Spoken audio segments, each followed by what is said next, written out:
हमारी कहानी शुरू होती है एक बदसूरत लाल बालों वाले लड़के से जो जापान की एक सुनसान गली में एक मॉन्स्टर से भाग रहा है, लेकिन उसके चूर चूर होने से पहले एक बड़ी आंखों वाली भूरे बालों वाली लड़की उसे खींचकर सेफ जगह ले जाती है।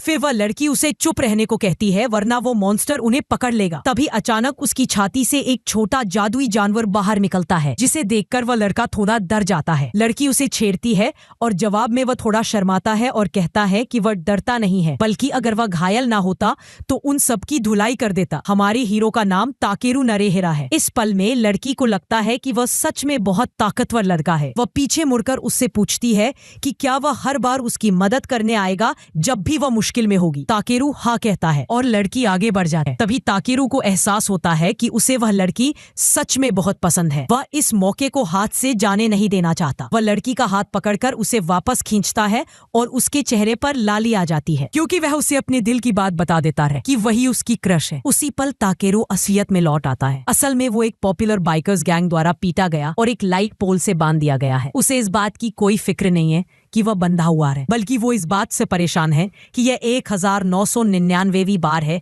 जब उसने उस खूबसूरत लड़की का सपना देखा है, लेकिन कभी उसे चूमने का मौका नहीं मिला। गुंडे उसका मजाक उड़ाते हैं कि वह इतना अकेला है कि उसे प्यार भी सिर्फ सपनों में मिलता है। ताकेरू उनमें से एक को चेहरे पर लात मारता है और सबको बताता है कि उसकी क्रश असली है, सिर्फ सपनों में नहीं है। गैंग का एक और मेंबर इससे गुस्सा हो जाता है। वह ताकेरू को हार मानने और माफी मांगने को कहता है। उसी टाइम वह उसके सिर पर बैल घुमाता है, लेकिन ताकेरू बच जाता है और पलटकर उसके जबड़े पर हेडबट मारता है। इसके बाद वह अपने पैरों पर खड़ा हो जाता है और गुंडों को बताता है कि नेहरा परिवार का उसूल है कि जब तक जिंदा हो हार नहीं माननी चाहिए। गुंडे सब मिलकर उसे मारने की कोशिश करते हैं, लेकिन ताकेरू लाइट पोल से बंधा होने के बावजूद 1 वर्सेस 5 लड़ाई जीत जाता है। गुंडों को हराने के बाद वो अपनी स्कूटर पर भाग जाता है और खुद से किया वादा दोहराता है, मैं कभी हार नहीं मानूंगा जब तक मैं जिंदा हूँ। उसी वक्त वो लगभग सड़क पर फिसल जाता है, क्योंकि उसे वही जादुई जानवर दिख जाता है जो उसने अपने सपने में देखा था।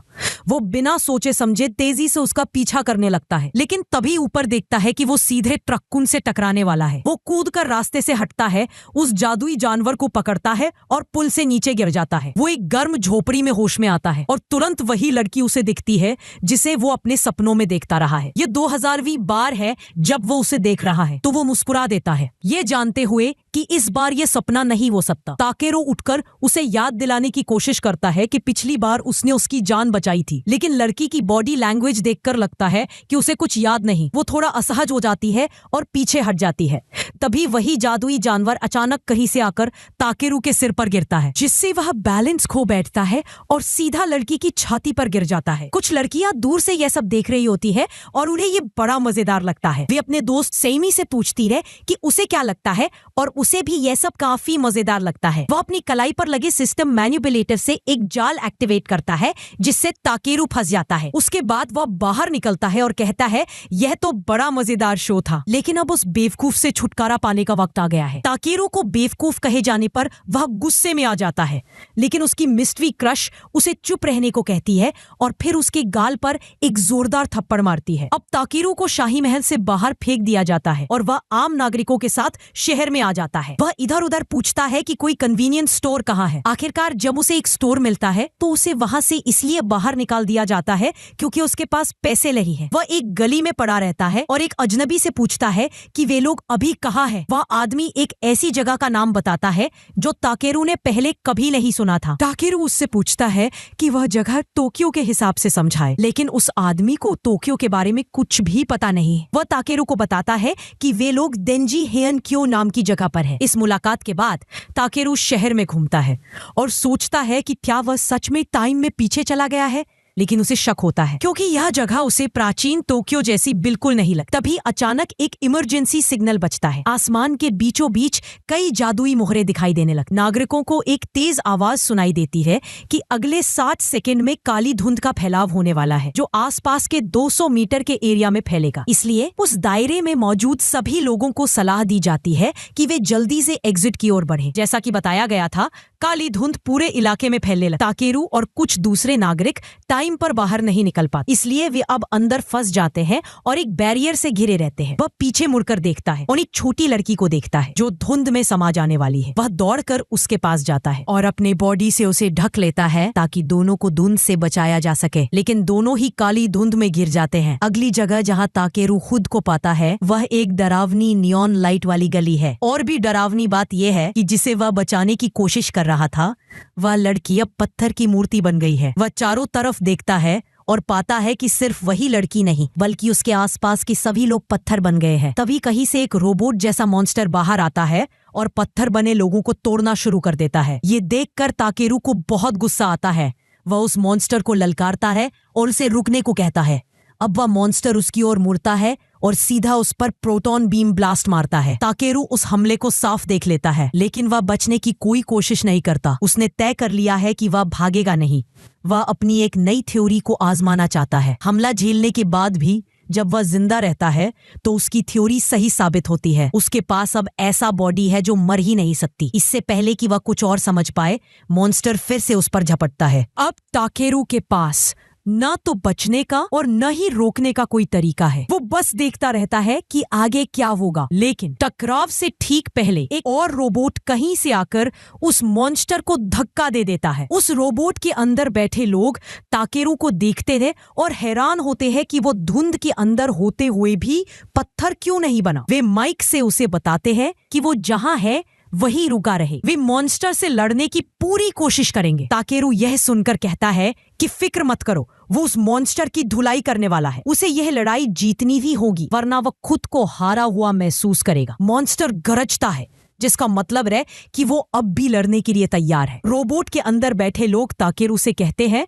कि वो उनके पीछे आ जाए। वे एक ही वार में मॉन्स्टर को खत्म करने का प्लान बनाते हैं। मॉन्स्टर अपनी प्रोजेक्टाइल अटैक उन पर मारता है, लेकिन वे 5 थंडर्स की ताकत से एक और भी बड़ा हमला करते हैं जो मॉन्स्टर के हमले को पछाड़ देता है और एक ही वार में उसे हरा देता है। अब मॉन्स्टर हार चुका है। काली धुंध धीरे धीरे छंटने लगती है। इसी बीच हेडक्वार्टर में बैठी लड़की ताकेरू की बैकग्राउंड की जांच करती है और पता लगाती है कि ये वही लड़का है जो मंच पर था। उसी दिन बाद में ताकेरू अकेला बैठा अपनी हाल की घटनाओं को याद कर रहा होता है। तभी अत्सुनागा और यूरा उसके पास आते हैं और पूछते हैं कि वह कैसा है। सिर्फ उनकी आवाज सुनते ही ताकेरू उन्हें तुरंत पहचान लेता है। ये वही लोग हैं जो रोबोट चला रहे थे। ताकेरू दोनों से कहता है कि वे उसके रास्ते में ना आए क्योंकि उसे लगता है कि वह अकेले ही उस रोबोट मॉन्स्टर से निपट सकता था। यूरा इस बात से असहमत है और दोनों के बीच बहस शुरू हो जाती है। अत्सुनागा दोनों को अलग करता है और ताकेरू की तारीफ करता है कि वह धुंध में भी टिके रह सका, लेकिन वह कहता है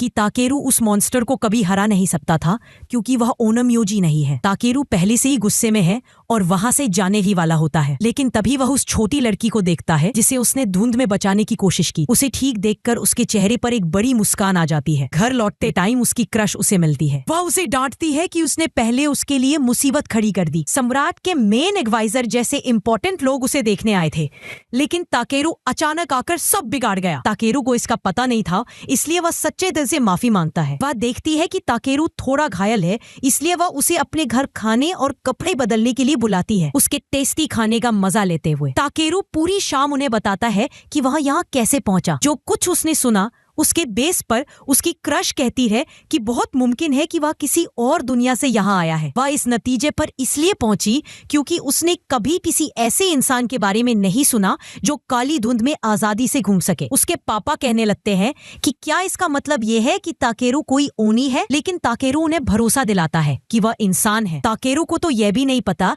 कि ओनी मॉन्स्टर क्या होते हैं, तो बूढ़े आदमी ने उसे इस दुनिया का छोटा सा इंट्रोडक्शन देना शुरू किया। ओनी को इंसानों का सबसे बड़ा दुश्मन माना जाता है जो दूसरी दुनिया से आते हैं, और काली धुंध वही घटना है जब ओनी की दुनिया उनकी दुनिया में घुसपैठ करती है। यह सुनकर ताकेरू को एहसास होता है कि ये दुनिया सच में बहुत खतरनाक है। उसकी क्रश मान लेती है कि शायद इसका मतलब है कि ताकेरू अपने घर लौटना चाहता है, लेकिन ताकेरू खुद भी तय नहीं कर पाता क्योंकि आखिरकार उसे उससे मिलने का मौका मिला है। उसकी क्रश की माँ कहती है कि कोई ओनमयोजी ही उसे वापस उसकी दुनिया में भेजने का तरीका जान सकता है। इस दुनिया में ओनमयोजी का बहुत सम्मान है क्योंकि उन्हीं की वजह से शहर आज भी सेफ है। वे नागरिकों की हिफाजत करते हैं उन विशाल रोबोट्स शिकिगामी को कंट्रोल करके, और शिकिगामी का इंचार्ज है अबेनो सेमी। आधी रात को ताकेरू उठता है और देखता है कि उसकी क्रश कोई बैले जैसा डांस कर रही है। वह वहीं रुककर उसे देखता है और जब वह खत्म करती है तो उसकी तारीफ करता है कि वह अपने पैरों से कमाल करती है। वह पूछती है कि क्या वे दोनों सच में पहले कभी मिले हैं।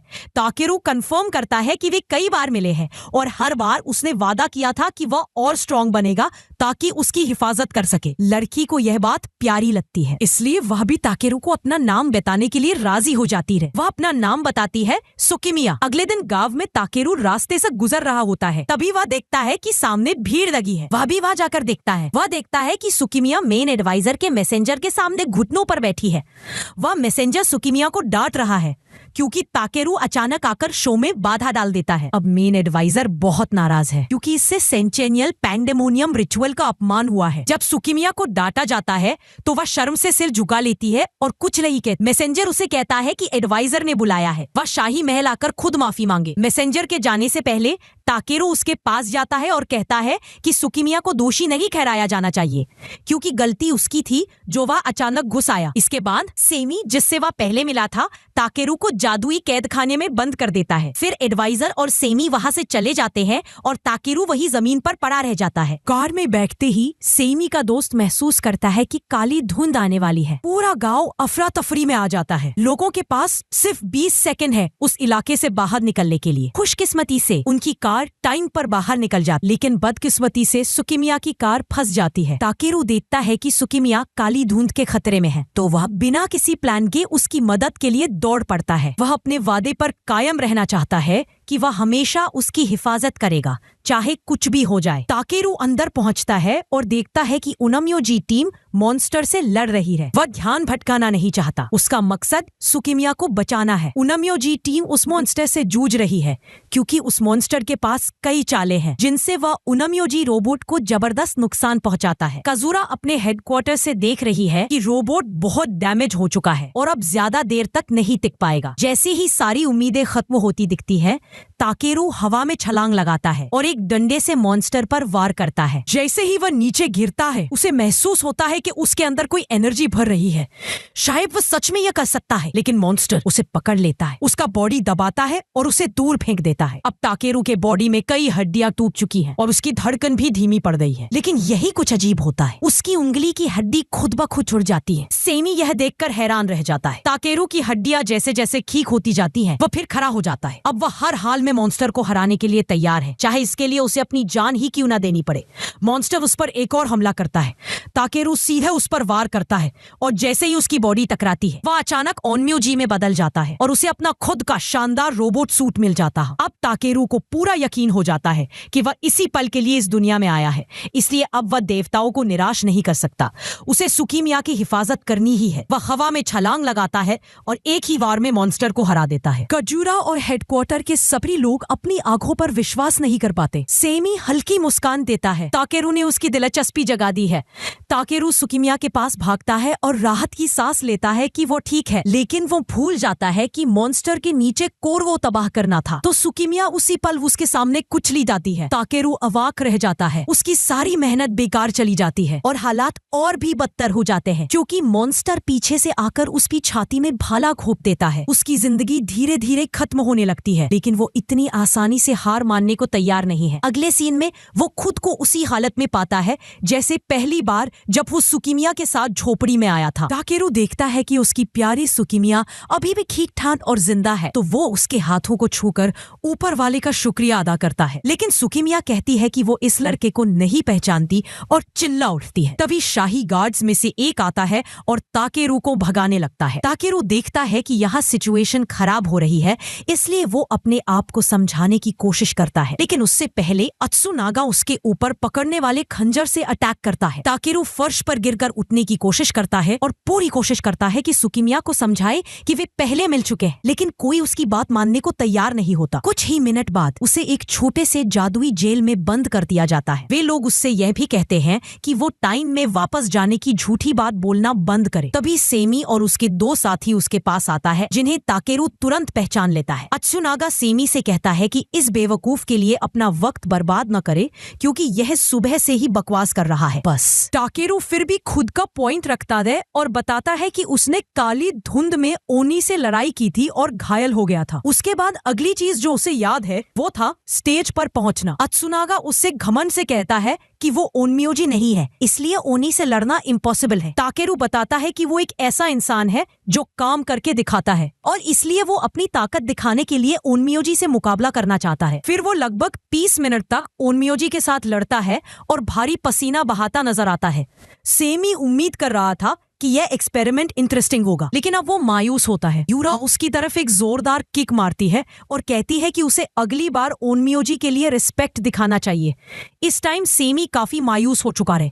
वो सिर्फ ताकेरू से कुछ सवाल पूछना चाहता है और उसे जाने देना चाहता है, लेकिन ताकेरू समझ जाता है कि इसका मतलब क्या है, इसलिए वो समझदारू दिखाकर अपनी जान बचाने के लिए भाग जाता है। ताकेरू एक जगह से गुजरता है और वापस उसी जगह के पास आता है जहाँ डांस स्टेज बनने वाला है। वो सोचता है कि वहां का कंस्ट्रक्शन क्यों अभी तक पूरा नहीं हुआ है। उसे यह भी सोचकर हैरत होती है कि सुकीमिया और बाकी लोग उसे भूल चुके हैं, इसलिए वो सोचने लगता है कि वो शायद उस टाइम में वापस आ गया है जब सुकीमिया मारी नहीं गई थी। तभी सुकीमिया वहां आती है और ताकेरू से पूछती है कि वो क्या कर रहा है। ताकेरू सीधे सवाल का जवाब न देकर उससे पूछता है कि क्या उस जगह पर कभी स्टेज बनाया गया था।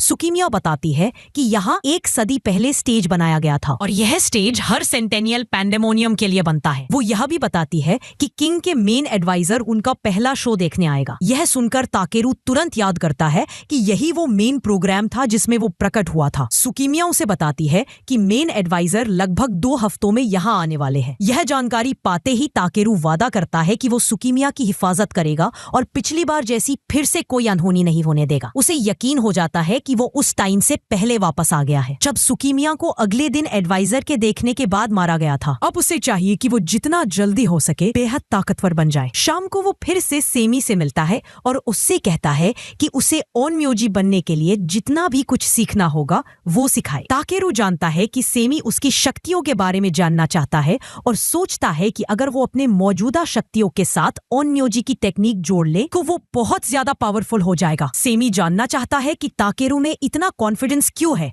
और इसी बेस पर वो उसकी बात मान जाता है। हालांकि सेमी एक शर्त रखता है कि यह ट्रेनिंग सिर्फ 1 हफ्ते तक ही चलेगी जब तक ताकेरू अपनी स्किल उसके सामने नहीं दिखा देता। ताकेरू उन शर्तों को एक्सेप्ट कर लेता है और तुरंत अपनी ट्रेनिंग शुरू कर देता है। ताकेरू को सिखाया जाता है कि ओनम्योजी टेक्निक स्पिरिचुअल शक्ति का इस्तेमाल करके लकड़ी, आग, अर्थ और मेटल से पैदा होने वाली 5 आत्माओं या तत्वों को कंट्रोल करने की कला है। लगभग हर इंसान में पैदाइशी स्पिरिचुअल शक्ति होती है, लेकिन इस ओनम्योजी टेक्निक्स पर काबू पाने के लिए बहुत सालों की कड़ी ट्रेनिंग करनी पड़ती है। जितनी ज्यादा स्पिरिचुअल शक्ति आप कंट्रोल कर सकते हैं उतना ही पावरफुल ओनम्योजी बन सकते हैं। हालांकि ताकेरू को यह सारा थ्योरी का ज्ञान जल्दी ही बोरिंग लगने लगता है, इसलिए वो अपनी टीचर से सीधे जायंट रोबोट को चलाना सिखाने के लिए कहता है। अगली कुछ मिनटों में उसकी टीचर उसके सामने एक छोटा खिलौना जैसी चीज रखती है जिसे गोदाई कहते हैं और बताती है कि इन जायंट रोबोट्स को कंट्रोल करने के लिए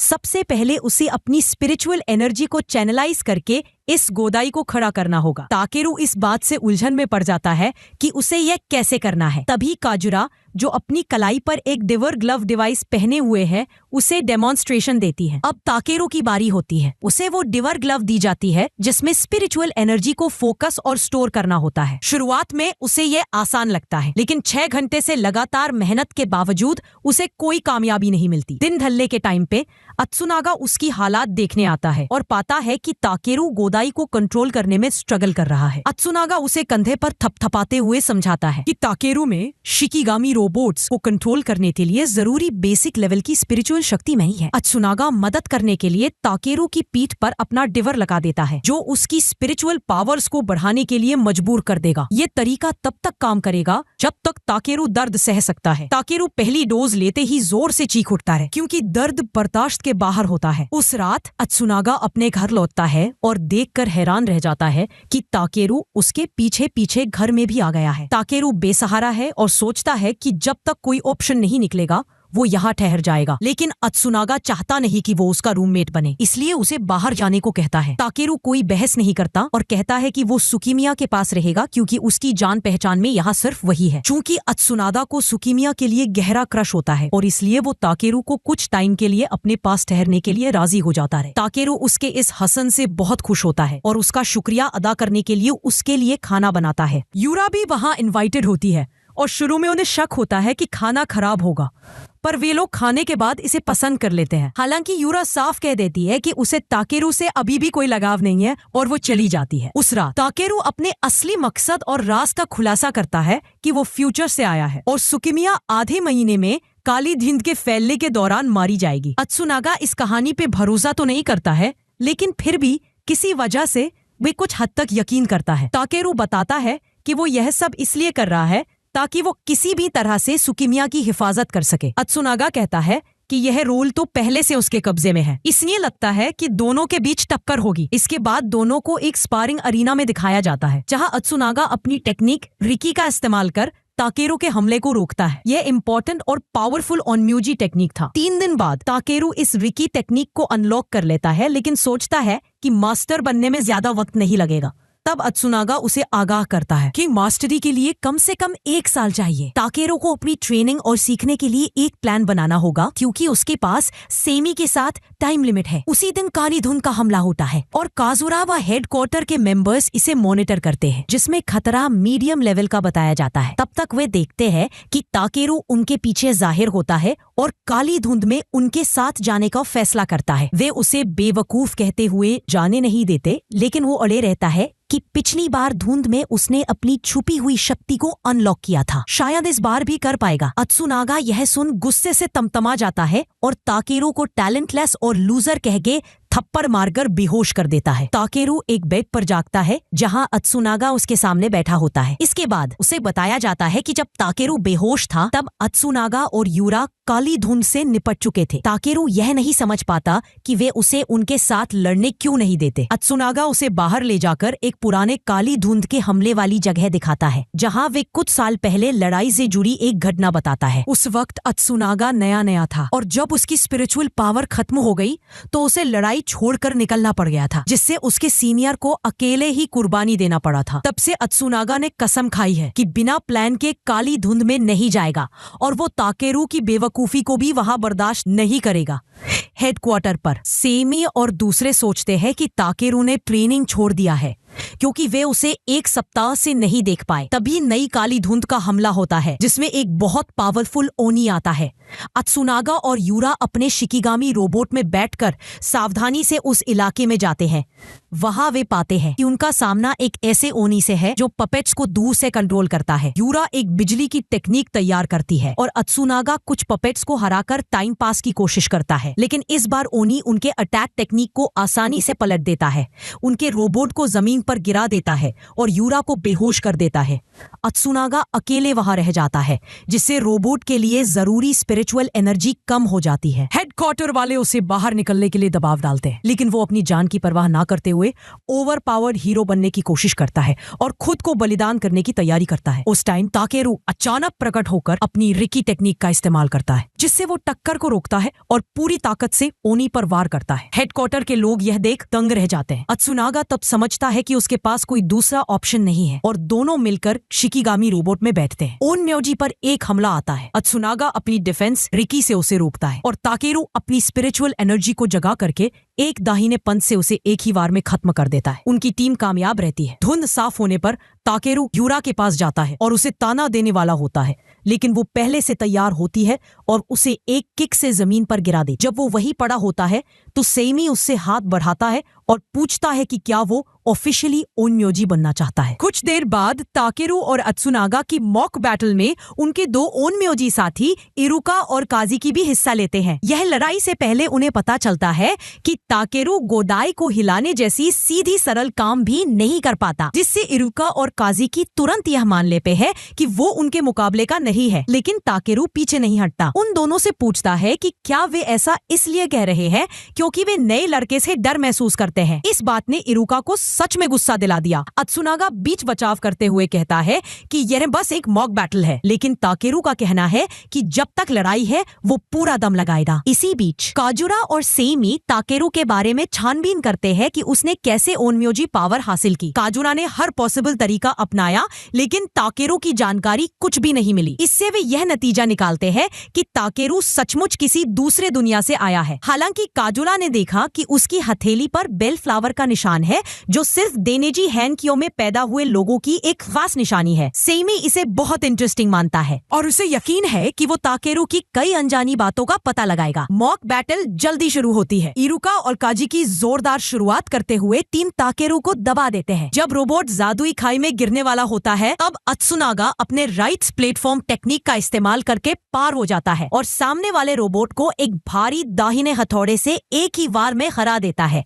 इस वार ने इरुका को इतना जोर से मारा कि वो सिमुलेशन से बाहर हो गया और बेहोश रहा। इरुका के गैर मौजूदगी में यूरा काजिकी के पास जाकर दोनों को टीम ताकेरू का सामना करने के लिए एक साथ काम करने को कहती है। सेमी यह देख रहा होता है और सोचता है कि 5 स्टार कैंडिडेट्स की लड़ाई देखना दिलचस्प होगा। लड़ाई शुरू होती है और यूरा की सलाहियत साफ दिखती है, लेकिन तब कुछ अनएक्सपेक्टेड होता है। ताकेरू और अत्सुनागा अपनी लड़ाई की पोजीशन बदल देते हैं, जिससे वे यूरा को हैरान कर भारी हमला कर पाता है। यूरा उस हमले को पकड़ लेती है और मुश्किल के बावजूद आखिर में उसे परास्त करती है। पर जैसे ही यह खत्म होता है, यूरा लड़ाई के अगले लेवल की उम्मीद कर रही होती है। लेकिन अत्सुनागा सिमुलेशन से बाहर निकल जाता है और कहता है कि उनकी मॉक बैटल इरुका और काजिकी के खिलाफ होनी थी, न कि यूरा के खिलाफ। दिन के आखिर में यूरा अकेली बैठी रहती है और अत्सुनागा के ऐसी अधूरी लड़ाई छोड़कर जाने से उसका मन खराब रहता है। जब ताकेरू और अत्सुनागा उसके पास आ रहे होता है तो वो वहाँ से निकलने की कोशिश करती है, लेकिन अत्सुनागा उसे रोकते हुए कहता है कि उसे लगता है कि यूरा और काजिकी एक साथ मिलकर अच्छा काम कर सकते हैं। वो दोनों को जोड़ी बनाने के लिए मंजूरी देता है। यूरा इसे सुनकर तुरंत मान लेती है कि अत्सुनागा सिर्फ ताकेरू के कारण उसे हटाने की कोशिश कर रहा है और गुस्से में चुपचाप चली जाती है। रात को ताकेरू सुकिमिया और उसके परिवार के लिए खाना बनाता है। खाना खाते हुए वो बताता है कि ओन्योजी जल्द ही अपने 5 स्टार कैंडिडेट चुनेंगे और सबको कड़ी ट्रेनिंग करनी होगी। इस पर सुकिमिया जानना चाहती है कि ताकेरू खुद क्यों ट्रेनिंग नहीं करता। ताकेरू कहता है कि उसे परवाह नहीं है, क्योंकि वो ओन्योजी इसलिए बना था ताकि वो उसकी हिफाजत कर सके। सुकिमिया शर्माती है और यह सुनकर खुश होती है। यह पल ताकेरू को याद दिलाता है कि सुकिमिया को मेन एडवाइजर के आने वाले दिन मारा जाना है। वो अगले दिन के लिए उसकी निगाहों में देखता है और इरादा करता है कि वे पूरे दिन साथ बिताएंगे, लेकिन सुकिमिया जवाब देती है कि ऐसा मुमकिन नहीं होगा। इससे लगता है कि ताकेरू अब अपने मिशन के लिए और ज्यादा सीरियस हो गया है, क्योंकि उसे पता है कि टाइम कम है और उसे सुकिमिया की हिफाजत के लिए हर मुमकिन कोशिश करनी होगी। ताकेरू को सुकिमिया की बातें समझ आती है कि वो ओनी से डरती नहीं है, बल्कि अपने डांस से शहर के लोगों को थोड़ा सुकून देना चाहती है। उसकी जिंदगी का मकसद यही है और वो उस स्टेज की इंपॉर्टेंस को खोना नहीं चाहता। ताकेरू भी जानता है कि उसके लिए अगले दिन उस एडवाइजर के सामने परफॉर्म करना कितना अहम है, इसलिए चाहे सुकिमिया वहां जाए, वो उसकी पूरी हिफाजत करने का वादा करता है। अगले दिन ट्रेनिंग एरिना में सेमी सभी को बताता है कि वो चाहता है कि अत्सुनागा ताकेरू पर 5 थंडर्स की शक्ति का वार करे, जो इतना ताकतवर है कि आमतौर पर किसी को मार भी सकता है। यह बात सुन सभी थर्रा जाते हैं और अत्सुनागा भी टेंशन में दिखता है। ताकेरू को अपनी ताकत का इस्तेमाल करते हुए लड़ने को कहा जाता है। सेमी उसे तसल्ली देता है कि अगर सच में उसकी मौत होने वाली होगी तो शिनु उसकी मदद करेगी। अत्सुनागा उस ताकतवर 5 थंडर्स हमले को करता है और ताकेरू अपनी शक्ति से उसका सामना करता है, पर उसकी बाह धीरे धीरे बर्बाद हो रही होती है। हालात खराब होती देख काजुरा भी फिक्रमंद हो जाता और सेमी शिनो को हुक्म देता है कि वो ताकेरू को बचाए, लेकिन ताकेरू इसे एक्सेप्ट नहीं करता और कहता है कि वो लड़ना जारी रख सकता है। आखिर में वो उस थंडर अटैक को कैंसिल कर देता है और उसके जिस्म को कोई नुकसान नहीं होता। कुछ ही देर बाद यूना को यह सब याद करते हुए गुस्से में हॉल में घूमती है, जबकि सेमी ताकेरू की सलाहियतों से इंप्रेस होकर सोचने लगता है कि उसे 5 स्टार ओनम्योजी बनाना चाहिए। यूरा को यह बात सुनकर बहुत बुरा लगता है और वो गुस्सा होकर वहां से चली जाती है। फेस्टिवल वाले दिन ताकेरू पूरी तरह तैयार रहता है, क्योंकि यह वही दिन है जब काली धुंध फैलती है और कई लोग मारे जाते हैं। वो अत्सुनागा से ओनी के बारे में जानना चाहता है तो अत्सुनागा बताता है कि ओनी काली धुंध के जरिए से आता है और इंसानों और यहाँ की चीजों को अपनी दुनिया में खाने या न्यूरिशमेंट के लिए ले जाते हैं। तभी सुकिमिया का डांस शुरू होता है और अत्सुनागा उसकी खूबसूरती देखकर इमोशनल होता है। ताकेरू काली धुंध के फैलने के खतरे को याद करता है और शहर के लोगों को वार्निंग देने लगता है, लेकिन वे उसे पागल समझकर अनसुना कर देते हैं। अत्सुनागा उसके पीछे चला आता है। पहले तो उसे समझ नहीं आता, लेकिन जैसे ही काली धुंध फैलने का सायरन बजता है वो भी दंग रह जाता है। काली धुंध फैलने लगती है और ताकेरू पीछे मुड़कर उस छोटी लड़की को देखता है जिसे वो पहले भी बचाना चाहता था। इस बार वो उसे उठाकर महफूज जगह ले जाता है ताकि उसकी दुर्दशा फिर से ना हो। अगले दिन अत्सुनागा सेमी को रिपोर्ट करता है कि ताकेरू ने काली धुंध की घटना पहले से भविष्यवाणी कर दी थी। पहले वो उसकी बात पर यकीन नहीं करता था कि वो अतीत से आया है, लेकिन अब उसको ताकेरू की बात माननी ही पड़ी है। इसी बीच ताकेरू अपनी ट्रेनिंग में बिजी रहता है और महसूस करता है कि उसने उस लड़की की किस्मत बदल दी है। ताकेरू को यकीन है कि इस बार वो सुकिमिया को बचा लेगा, लेकिन वो इस बात पर भी सोचता है कि अब तक जो कुछ हुआ वो इसीलिए हुआ क्योंकि वो उस दिन स्टेज पर गिर पड़ा था। इस बार जब वो स्टेज पर नहीं गिरेगा तो हो सकता है कि सुकिमिया पहले ही बचा ली गई हो। तभी वो ऊपर देखता है और यूरा को अपने सामने पसीने से भीगे चेहरे के साथ खड़ा पाता है। यूरा आराम से उससे बिना कोई जादुई ओनमियोजी टेक्निक इस्तेमाल किए मैन टू मैन लड़ने की मांग करती है। वो तय करना चाहती है कि असल ताकत किसमें है। ये ऐसा ऑफर है जिसे ताकेरू कभी ठुकरा नहीं सकता, इसलिए वो मान जाता है। वो अपने मैच के लिए एक बड़े खुले मैदान का चुनाव करता है, ये सोचकर कि पहले यूरा को संभाल लेगा फिर सुकिमिया की हिफाजत करेगा। इसी बीच शहर में मेन एडवाइजर आता है और वो सुकिमिया को पर्सनली इनाम देने के लिए बुलाता है। ताकेरू यूरा के साथ लड़ाई में जोरदार तरीके से हार रहा होता है। इस लड़ाई के दौरान यूरा अत्सुनागा का गुस्सा उसे पर निकालती है क्योंकि अत्सुनागा ने उसे छोड़कर ताकेरू को अपना साथी चुना था। लेकिन ताकेरू ध्यान देता है कि यूरा की डिफेंस कमजोर होती जा रही है। वो उसकी कमजोरी का फायदा उठाकर एक बड़ा अपरकट मारता है जिससे यूरा जमीन पर गिर जाती है और मैच के नियमों के अनुसार ताकेरू मैच जीत जाता है। यूरा शर्मिंदा होकर जमीन की ओर देखती है, पर उसे समझ आ जाता है कि उसने अपनी इमोशंस को कंट्रोल नहीं किया। शायद यही वजह थी कि अत्सुनागा ने उसे छोड़ दिया। ताकेरू उसके पास जाकर सलाह देता है कि हमेशा उस चीज पर फोकस करना चाहिए जो आप देख सकते हैं, जो उसके परिवार का मोटो है। उसी वक्त फिर से काली धुंध फैलनी शुरू हो जाती है और सुकिमिया अपनी जान बचाने के लिए भागती हुई दिखाई देती है। ताकेरू उसे बचाने दौड़ता है, लेकिन ये देखकर हैरान होता है कि सुकिमिया स्टेज पर होनी चाहिए थी। वो यहाँ क्यों है? बदकिस्मती से वो टाइम पर नहीं पहुंच पाता